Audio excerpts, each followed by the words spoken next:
6월 1일 월요일 새벽 예배에 나오신 성도님들을 주님의 이름으로 환영합니다. 우리 기도하심으로 예배를 시작하겠습니다. 사랑의 하나님 아버지 감사합니다. 오늘 이 새벽 존귀하신 하나님 앞에 나아갑니다. 이 시간 우리의 연약함을 주님께서 아시오니 주님의 은혜를 우리에게 부어 주시옵소서. 주님, 우리의 삶의 곳곳에 주님의 은혜가 흘러 넘치게 하여 주시옵소서. 우리가 주님의 말씀을 묵상하고 주님의 말씀으로 들어갈 때 주님, 우리에게 없는 하나님의 능력을 우리에게 허락하여 주시옵시고, 오늘 이 하루 감당할 수 있는 하나님의 지혜와 능력을 우리에게 허락하여 주시옵소서. 이 모든 말씀 우리 사랑하는 예수님 이름으로 기도합니다. 아멘. 오늘 하나님께서 우리에게 주시는 말씀은 신명기 1장 1절부터 8절까지입니다. 신명기 1장 1절부터 8절, 구약 성경 259면에 있습니다. 네, 함께 말씀을 읽도록 하겠습니다. 시작. 이는 모세가 요단 저쪽 숲 맞은편에 아라바 광야 곧 바란과 도벨과 라반과 하세롯과 디사합 사이에서 이스라엘 무리에게 선포한 말씀이니라. 호렙산에서 세일산을 지나 가데스 바네아까지 10하룻 길이었더라. 40째 해 11째 달 그 달 첫째 날에 모세가 이스라엘 자손에게 여호와께서 그들을 위하여 자기에게 주신 명령을 다 알렸으니, 그때는 모세가 헤스본에 거주하는 아모리 왕 시온을 쳐 죽이고 에드레이에서 아스다롯에 거주하는 바산 왕 옥을 쳐 죽인 후라. 모세가 요단 저쪽 모압 땅에서 이 율법을 설명하기 시작하였더라. 일러스되, 우리 하나님 여호와께서 호렙산에서 우리에게 말씀하여 이르시기를, 너희가 이 산에 거주한 지 오래니 방향을 돌려 행진하여 아모리 족속의 산지로 가고 그 근방 곳곳으로 가고 아라바와 산지와 평지와 네겝과 해변과 가나안 족속의 땅과 레바논과 큰 강 유브라데까지 가라. 내가 너희의 조상 아브라함과 이삭과 야곱에게 맹세하여 그들과 그들의 후손에게 주리라 한 땅이 너희 앞에 있으니 들어가서 그 땅을 차지할지니라. 아멘. 네, 오늘 하나님의 말씀을 따라 삽시다 라는 제목으로 말씀을 나누도록 하겠습니다. 6월의 첫날입니다. 함께 말씀을 나누는 모든 성도님들에게 하나님의 평안이, 하나님의 축복이 함께 하시기를 간절히 소망합니다. 오늘 하나님의 말씀으로 여러분 힘을 얻으십시오. 하나님의 사랑과 평안이 말씀을 통해 여러분들에게 흘러가기를 축복합니다. 6월 말씀 묵상 본문은 신명기입니다. 신명기, 즉 듀드라노미는 두 번째 율법이라는 뜻입니다. 출애굽 후에 1세대들이 하나님께 반역하여 모두 광야에서 죽고 그의 자녀들과 광야에서 태어난 출애굽 2세대들에게 다시 한번 하나님의 구원 역사와 율법을 알리는 모세의 마지막 부탁이자 설교를 담고 있습니다. 오늘 본문에서 이스라엘 백성들이 모두 모세의 말을 듣기 위해 요단강 동쪽 모압 땅에 모여 있습니다. 이제 약속의 땅으로 들어가기 직전에 그들은 요단강을 눈앞에 두고 있습니다. 이스라엘 백성들의 지난 과거를 생각해 볼 때 지금 이 순간은 이스라엘 백성들에게 얼마나 흥분되고 가슴 뛰는 순간입니까? 한번 이스라엘 백성들의 과거를 생각해 보십시오. 애굽에서 종살이 하던 이스라엘 백성들은 10가지 재앙을 통해 보여진 하나님의 능력 가운데 자유할 수 있었습니다. 그러나 곧 바로가 마음을 바꾸고 병거들을 이끌고 이스라엘 백성을 죽이려고 쫓아왔습니다. 하지만 하나님은 그 길이 없는 곳에 길을 내셨습니다. 홍해의 길을 내셔서 이스라엘 백성들을 구원하셨습니다.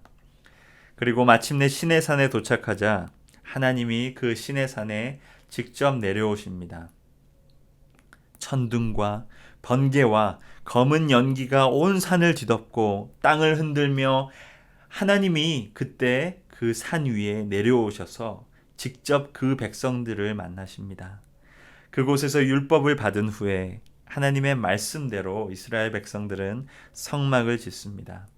성막이 완성되었을 때 시내 산에 계시던 하나님의 영광이 성막으로 들어오게 되어집니다. 그리고 그 순간부터 하나님은 성막에 거하시며 이스라엘 백성들과 함께 움직이셨습니다. 그 이스라엘 백성들의 진영의 가장 중간에 있는 성막에 계시면서 하나님의 백성들을 직접 인도하셨습니다. 우리의 하나님은 그런 분이십니다. 임마누엘의 하나님이십니다. 하나님의 백성들과 함께 하시는 분이 하나님이십니다. 백성들을 그냥 고아처럼 내버려 두시는 분이 하나님이 아니라 하나님은 직접 우리에게 찾아오셔서 우리와 함께 하시며 우리를 인도해 주시며 우리를 보호해 주십니다. 자, 그런데 나약한 이스라엘 백성들의 믿음 때문에 젖과 꿀이 흐르는 약속의 땅으로 들어가는 것이 보류되어집니다. 가나안 땅을 정탐하러 갔던 12정탐꾼 중에 하나님을 신뢰하지 않은 10명의 말을 믿고 그들은 불평과 불신으로 하나님을 대적합니다. 이에 하나님은 정탐꾼들이 정탐을 위해 보냈던 40일의 시간을 연수로 바꾸어 40년을 광야에서 보내도록 이스라엘 백성들에게 벌을 주십니다. 그 40년 동안 이미 성인이었던 이스라엘 백성들은 모두 광야에서 죽음을 맞이했습니다.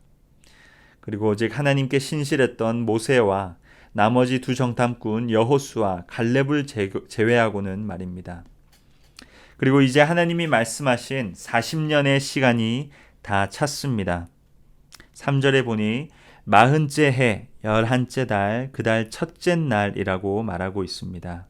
그리고 4절에 보니까 이 시기는 그 이스라엘 백성들이 아모리 왕 시혼과 아스다롯에 거주하는 바산 왕 옥을 쳐 죽인 후라고 기록하고 있습니다. 즉 요단강 동쪽에 그곳에 땅을 정복하고 있던 그 왕들을 물리치고 그 요단강 동쪽의 땅을 되찾은 이스라엘 백성들이 지금 모압 땅에 거하고 있다는 겁니다. 특별히 오늘 그 말씀에서 동쪽에 있던 요단강 동쪽에 있던 왕들을 이긴 이야기가 왜 나올까요? 아마도 그것은 앞으로 이스라엘 백성들이 가나안 땅에 들어가서 싸워야 할 그 백성들에게 다시 한번 하나님이 그 말씀을 통해서 용기를 주기 위해서일 것입니다.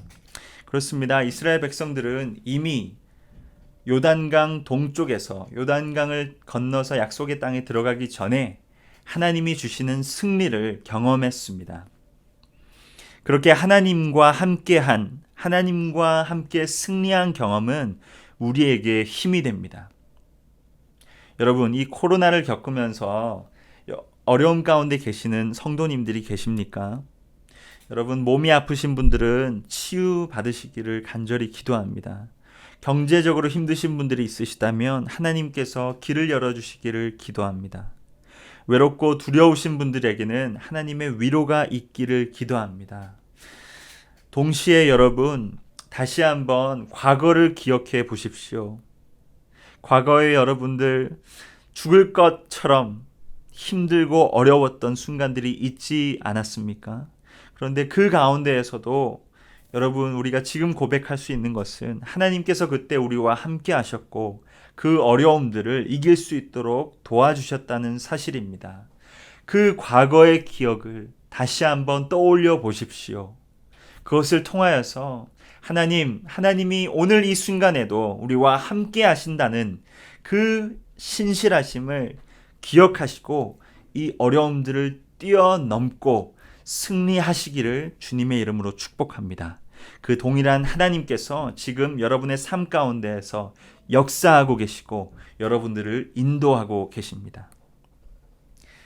그렇게 이스라엘 백성들이 모여 있을 때 모세가 이제 설교를 시작합니다. 새로운 땅, 새로운 미래를 향해 나아가는 백성들에게 말씀하십니다. 그리고 그들이 붙잡아야 할 것 하나를 말씀하십니다. 그것은 바로 하나님의 율법입니다. 모세는 3절에 여호와께서 그들을 위하여 자기에게 주신 명령을 백성들에게 말하고 있다고 합니다. 그리고 5절에는 하나님의 율법을 백성들에게 말하고 있다고 합니다. 네, 그렇습니다. 즉 하나님의 율법, 하나님의 말씀을 이스라엘 백성들에게 알려주고 있습니다. 출애굽 1세대들의 실패는 하나님의 율법을 어긴 결과였습니다. 그 율법의 기본이 하나님을 믿고 신뢰하고 섬기는 것인데 이스라엘 백성들은 하나님을 신뢰하지 못했습니다. 강력한 군사대국이었던 애굽에서 그들을 구해오신 하나님을 믿지 못하고 가나안 백성들을 두려워하여 하나님을 불신했습니다. 그들은 하나님이 그들을 위해 일하시고 싸우실 전능하신 하나님임을 마음으로 믿지 못했습니다. 그리고 이것은 하나님의 율법, 그분의 말씀에 대한 불신으로 이어졌습니다. 분명히 하나님은 그들에게 그 땅을 주신다고 약속하셨음에도 그들은 하나님의 그 약속을 불신했던 겁니다. 사랑하는 성도 여러분, 율법은 그리고 하나님의 말씀은 하나님을 위한 게 아니라 우리들을 위해 하나님이 주신 겁니다. 그 율법을 따라 살아갈 때, 말씀을 따라 살아갈 때 사람들은 온전히 하나님의 통치 안에 거할 수 있습니다. 그리고 바로 그때 인간이 가장 인간답게 살 수 있습니다. 여러분, 참된 사랑과 평안을 찾고 계십니까? 하나님의 말씀을 따라 살 때 여러분은 그 사랑과 평안을 경험하실 수 있습니다. 우리는 진실로 하나님의 말씀을 따라 살 때 가장 행복합니다. 우리가 하나님의 주권을 하나님께 드리고 그분 말씀에 순종하여 산다고 했을 때 내 자유를 억압받는 거 아니야 라고 생각하시는 분이 있는지 모르겠습니다. 하지만 절대 그렇지 않습니다. 우리는 하나님의 말씀대로 살 때 가장 깊은 만족과 행복을 누릴 수 있습니다. 왜냐하면 하나님이 우리를 창조하셨고 그분이 우리가 어떻게 살아야 하는지 가장 잘 알고 계시기 때문이죠. 여러분, 여러분의 주권을 하나님께 드리고 하나님의 말씀에 순종할 때 우리는 자유를 만끽하게 될 것입니다. 그렇게 예수님은 말씀하셨습니다. 너희가 진리를 알지니 진리가 너희를 자유케 하리라. 진정한 자유는 우리를 자유케 하는 그 진리에서 옵니다. 사랑하는 성도 여러분, 우리가 계속 말씀 가운데 거하며 믿음으로 순종의 길을 걸어갑시다. 가끔은 믿음의 순종이 우리의 계획과는 다르고 우리의 인내를 테스트하기도 하지만 그 끝에는 결국 하나님이 우리에게 살기 원하시는 참된 삶의 모습이 담겨져 있습니다. 우리가 오늘 이 하루도 주님의 말씀에 순종하며 그 출애굽 1세대가 저질렀던 그 실수와 실패를 번복하지 않고 온전히 하나님의 뜻대로 사는 저와 여러분이 되기를 주님의 이름으로 간절히 축복합니다. 이 시간 우리 함께 말씀을 기억하며 기도하며 나아갑시다. 주님, 우리에게 그 말씀을 주셔서 감사합니다. 주님의 신실하신 약속, 신실하신 말씀, 우리가 더욱 붙들기 원하옵나이다. 주님, 이 말씀이 생명의 말씀임을, 생명의 떡임을 우리가 기억하게 하시고 오늘 이 하루 우리의 주권을 하나님께 드리며 하나님의 말씀에 순종하는 저희가 되게 하여 주시옵소서. 우리 또 한 가지 기도할 때 우리 남가주 사랑의 교회 훈련 사역들을 위하여 기도하며 나아갑시다. 우리 온라인으로 행해지는 많은 사역들, 훈련 사역들이 있는데 주님 그 훈련 사역들 가운데 참된 주님의 복음이 우리 마음 가운데 심겨지게 하여 주시옵시고 주님을 따라가는 제자들이 일어나 하나님의 사명에 동참하는 교회 되게 하여 주시옵소서. 온라인 훈련을 이끄는 리더들을 주님 기억하여 주시옵시고 지혜를 주시옵시고 또한 하나님 그 온라인으로 행해지는 모든 훈련을 통하여 하나님 그 훈련들이 열매 맺게 하여 주시옵소서. 우리 함께 기도하시고 각자 개인의 기도로 나아가도록 하겠습니다.